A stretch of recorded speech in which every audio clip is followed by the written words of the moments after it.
It's 6 p.m. on Tuesday here in Korea. Thanks for tuning in. I'm Hwang Ji-hye. And these are the top stories we're following at this hour. President Park Geun-hye gives a much-anticipated address at the UN General Assembly, using the opportunity to send a warning to North Korea while urging Japan to confront its past. The president wraps up her 4-day trip to the U.S. with a talk of expanding Korea's diplomatic presence before making one last stop at a cultural center in New York. Plus, some exciting news from Mars. Scientists find strong evidence of liquid water on the planet's surface, making life there more likely. President Park Geun-hye gave her keynote speech at the UN General Assembly on Monday local time. As widely expected, she issued a warning to Pyongyang against any further provocations. Hwang Sung-hee has our top story. President Park Geun-hye says North Korea's nuclear ambition is one of the most urgent issues to be addressed by the international community. Speaking at the UN General Assembly on Monday, President Park pledged to support Pyongyang if it abandoned its nuclear program. 북한이 과감하게 핵을 포기하고 개방과 협력의 길로 나온다면 대한민국은 국제사회와 힘을 모아 북한이 경제를 개발하고 주민들의 삶의 질을 향상시킬 수 있도록 적극 지원할 것입니다. The keynote speech comes amid Pyongyang's nuclear threats and speculation of a possible long-range rocket launch next month, which would be in violation of UN resolutions. President Park warned that a fresh provocation will only damage the hard-won atmosphere for inter-Korean dialogue and undermine efforts to restart the long-stalled six-party nuclear talks. The Koreas are set to hold reunions for war-separated families in October, following a landmark inter-Korean agreement last month. 특히 이산가족 상봉을 비롯한 인도주의 문제가 정치, 군사적 이유로 더 이상 외면되어서는 안 될 것입니다. President Park stressed that a peaceful reunification will ultimately lead to a nuclear-free and prosperous Korean peninsula where humanitarian rights are guaranteed. Hwang Sung-hee, Arirang News, New York. Staying with President Park's speech to the UN, the South Korean leader also urged Japan to squarely face history, saying there's no way to move forward without doing so. Son Jung-in reports. 과거를 인지하지 못하고 미래를 열어갈 수 있는 길은 없습니다. That was the message President Park Geun-hye had for Japan in her keynote speech at the UN General Assembly on Monday. More than 200,000 women, mostly Korean, were forced to serve the Japanese military before and during World War II. Time is running out for the elderly victims to receive proper compensation and an apology from the Japanese government, with just 47 registered comfort women left in South Korea. 이분들이 살아 계실 때 마음의 상처를 치유할 수 있는 해결책이 조속히 마련되어야 합니다. President Park also touched upon Japan's controversial set of security bills, stressing the importance of transparency.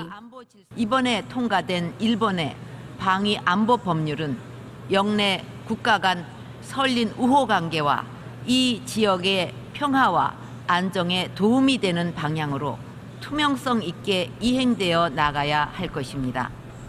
The bills allow Japan to fight alongside its allies even when the country is not under attack.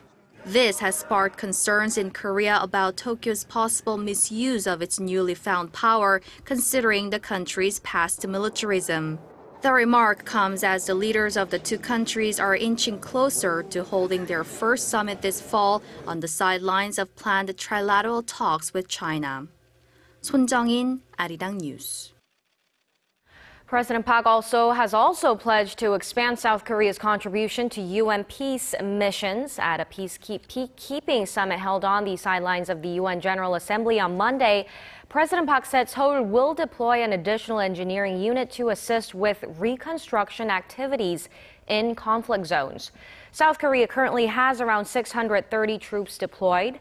She added Korea also plans to provide deployable Level 2 hospital equipment throughout the African Union and steadily scale up its financial contributions to the missions.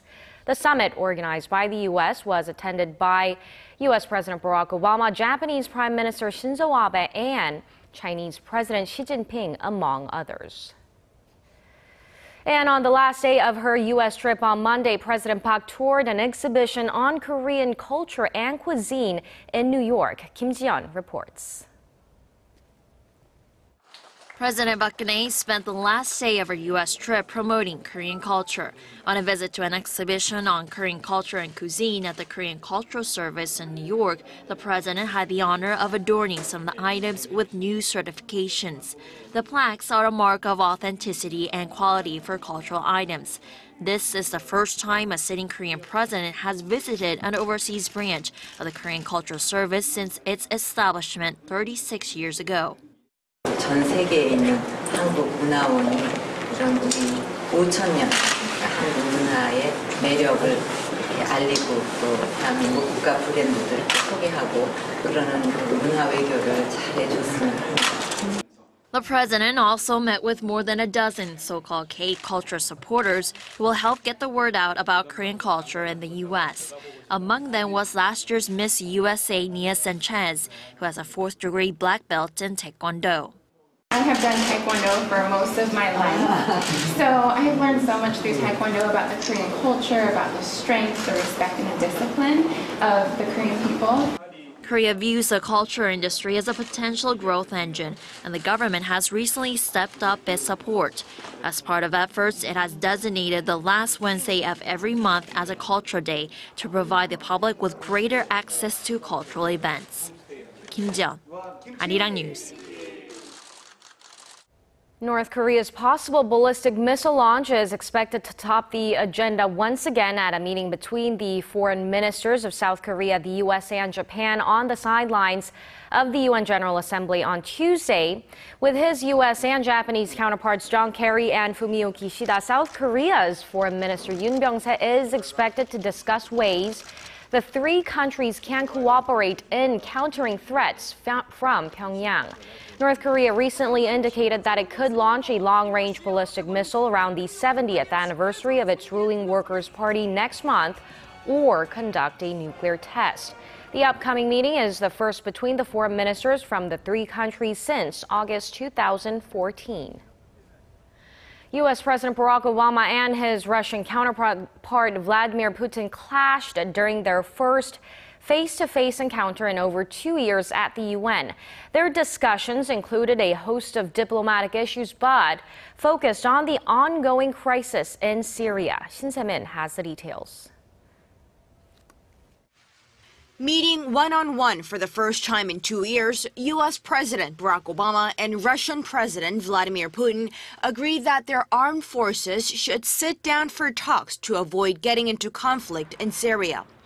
Obama reiterated Washington's stance that a peace plan must not include a return to the status quo in Syria under the current President Bashar al-Assad. His comments come as Russia has been sending warplanes to bases in Syria. Speaking at a press conference after the talks, the Russian leader also told reporters that it had been a constructive and business-like meeting. Today's talks also have shown that our American colleagues totally understand all the details there and, of course, influence the process. He also said, however, the world needs to back Assad and his regime, saying that his military is the only viable option for defeating the Islamic State.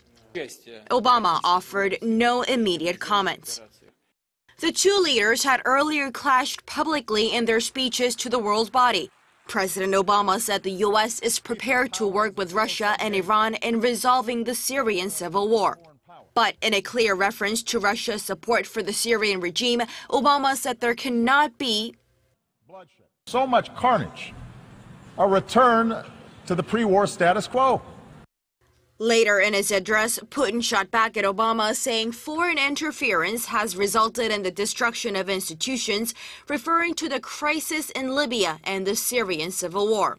The two leaders' views on the situation in Syria left little indication as to how the two world powers will work together to bring to an end to the crisis, which has left more than 250,000 dead and caused countless more to flee the violence.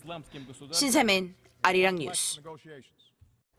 NASA scientists have discovered strong evidence that flowing liquid water exists on Mars. This raises the possibility for life to be on what was long thought to be a dry planet. Park Geun-hye tells us more.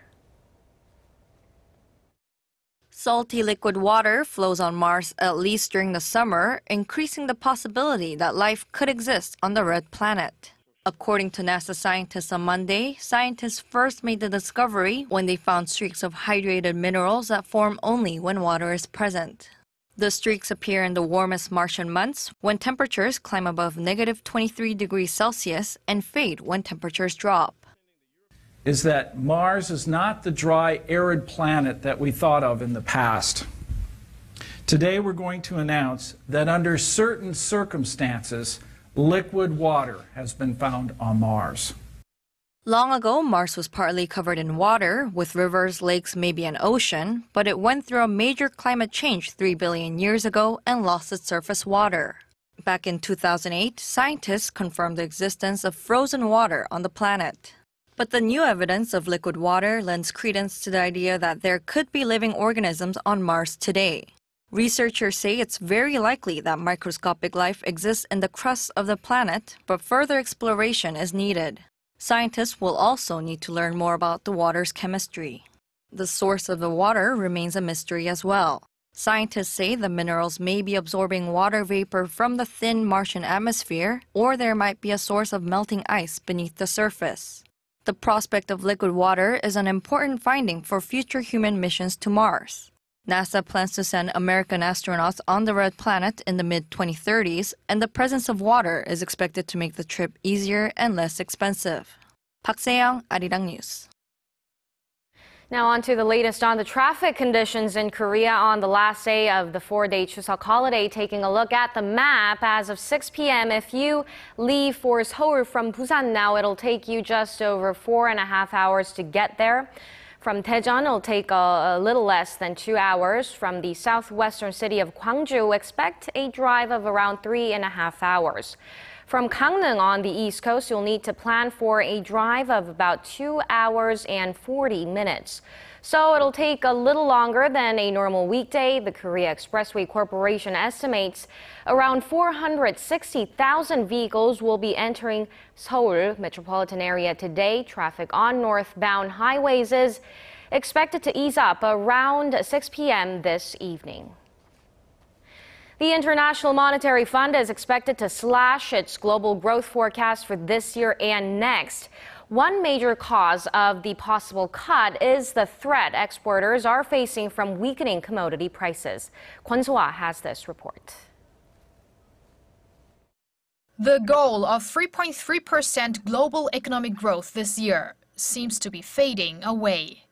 That was the previous forecast made by the International Monetary Fund, but a new study released by the organization Monday seems to indicate a downward revision is coming soon. Weakening commodity prices are threatening countries that are highly reliant on the production and export of commodities, particularly metals and energy resources such as crude oil. According to the IMF's formula, a decline in commodity prices could cut commodity exporters' GDP by nearly 1 percentage point per year over the next 3 years, compared to the 3-year period from 2012 to 2014. Commodity prices surged for around a decade in the early 2000s due to high demand from emerging countries, but prices have been dropping sharply in recent years. Along with slowing growth in China, which doesn't appear like it'll improve anytime soon, the IMF is seeing the global economic recovery moving at a slower pace too.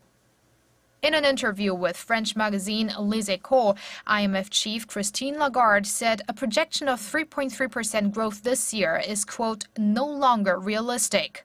She added the same goes for the 3.8% projection for 2016, but that growth will hover above the 3% level. The IMF's flagship World Economic Outlook is to be published next week. A global revision could also impact Korea's growth forecast, as there are split opinions on whether it'll reach the 3% level as projected by the government or not, as the central bank suggests. Kwon-soa, Arirang News. Korea will be able to penalize Volkswagen, the German car maker that's admitted to manipulating diesel engine emissions test results under domestic law. The Environment Ministry said Tuesday the Korea-EU Free Trade Agreement stipulates that Korea can have imported vehicles retested for technical violations. If Korean regulations are violated, the government can suspend sales of imported cars, consider recalls, cancel certifications, or impose fines. On Thursday, the Environment Ministry will begin emissions testing on Volkswagen vehicles that are sold here, the Golf, Jetta Beetle, and the Audi A3. All of this comes after the U.S. Environmental Protection Agency charged last week that Volkswagen installed defeat devices in 500,000 cars that activated emission controls only when a car was being tested. Starting October 1st, foreigners entering Korea for employment purposes will have to wait 3 months to get health insurance. The same goes for overseas Koreans. Unlike in the past, when foreigners and overseas Koreans could register for health insurance on the first day they entered the country, they will now be eligible for the benefits only after a 3-month stay in Korea. The Health Ministry says the insurance law has been amended to prevent people from entering country under phase pretenses to enjoy the health insurance benefits only to leave soon afterward. But in cases of an apparent long-term stay, such as study abroad or marriage, foreigners can register for insurance from the day they arrive in the country. And that brings us to the end of our newscast. More updates coming up at 10 p.m. Korea time, so stay tuned and goodbye for now.